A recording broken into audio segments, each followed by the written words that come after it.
Kita intro dulu.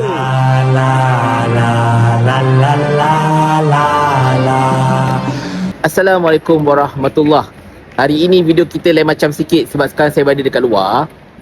Jadi tak boleh buat video yang proper lah. Cumanya tuan-tuan sekalian, macam saya janjikan tadi, saya nak mengulas sedikit berkenaan dengan kenyataan Lim Kit Siang, sejurus sebelum PRK Kemaman, yang mengatakan Perlembagaan Malaysia tidak pernah menghalang sesiapa sahaja yang bukan Islam, bukan Melayu untuk menjadi Perdana Menteri. Di mana dia kata Perlembagaan Malaysia telah menjanjikan impian Malaysia, katanya lah. Yang pertamanya tuan-tuan sekalian, betul. Perlembagaan Malaysia tidak pernah mewajibkan Perdana Menteri kita ini orang Melayu atau orang Islam. Itu betul. Tetapi dalam masa yang sama juga, dia ada dua tau. Satu, benda yang berdasarkan kepada fakta, which is Perlembagaan Malaysia. Satu lagi, benda yang berlandaskan kepada realiti ataupun uruf ataupun keadaan setempat kita. Yang ini yang sebenarnya lebih diguna pakai tanpa melanggar fakta-fakta yang tertentu. Contoh tuan-tuan, macam negara kita ini, majoritinya obviously ialah orang Melayu, orang Islam. Lebih 63% penduduk dekat negara kita ini ialah orang Melayu, orang Islam. Jadi kita pergilah mana-mana tempat pun, contohnya, biasanya yang akan jadi ketua untuk sesebuah tempat itulah mereka yang majoriti dekat situ. Itu biasa. Sebab anda kata kalau minoriti menjadi ketua di situ, ianya akan menyebabkan perasaan kurang senang di kalangan mereka yang majoriti dan juga boleh menyebabkan kekacauan, terutamanya segi perkauman dan sebagainya dan macam-macam masalah lagi lah. Benda ni kita tengok dah, banyak kali kita tengok sebenarnya. Jadi tanpa menafikan hak orang-orang bukan Melayu, bukan Islam untuk menjadi pemimpin negara kita ini, which is mereka pun jadi menteri, ada di antara mereka menjadi ketua-ketua dan sebagainya kan. Tetapi untuk sesebuah negara seperti Malaysia ini, kita pun ada Seri Paduka Baginda Yang Duta Agong, kita ada Majlis Raja-Raja orang Melayu sebagai majoriti sebagainya.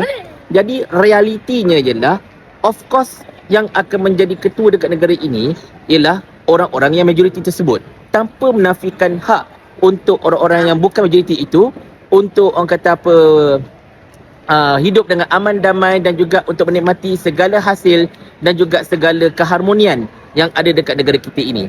Macam contohnya kan sekarang saya berada dekat Aeon Bukit Tinggi.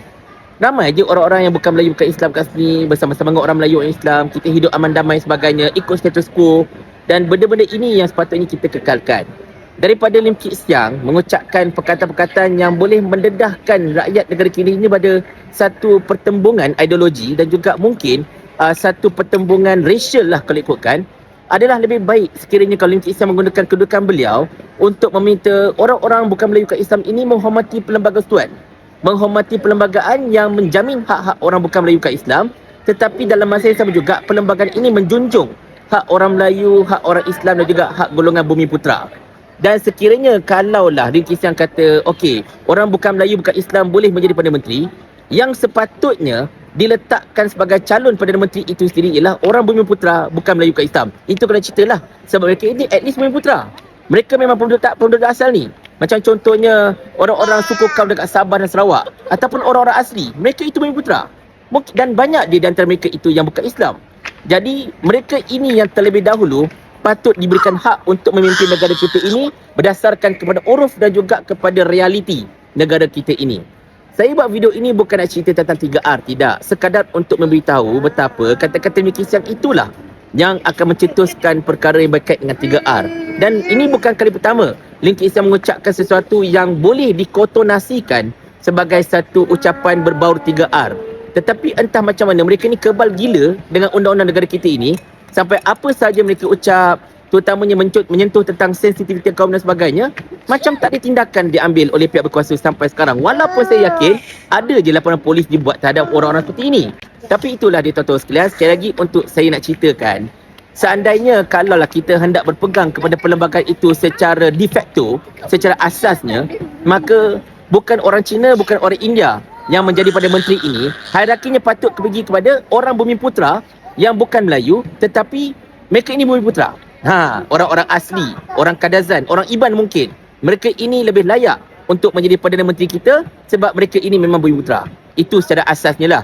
Soalnya adakah Lim Kit Siang sanggup untuk mendapat seorang Perdana Menteri yang bukan kaum Cina sebagai contohnya kan? Sebab saya yakin beliau mengucapkan perkara itu, menulis perkara itu berserta dengan gambar yang satu kaum saja kan?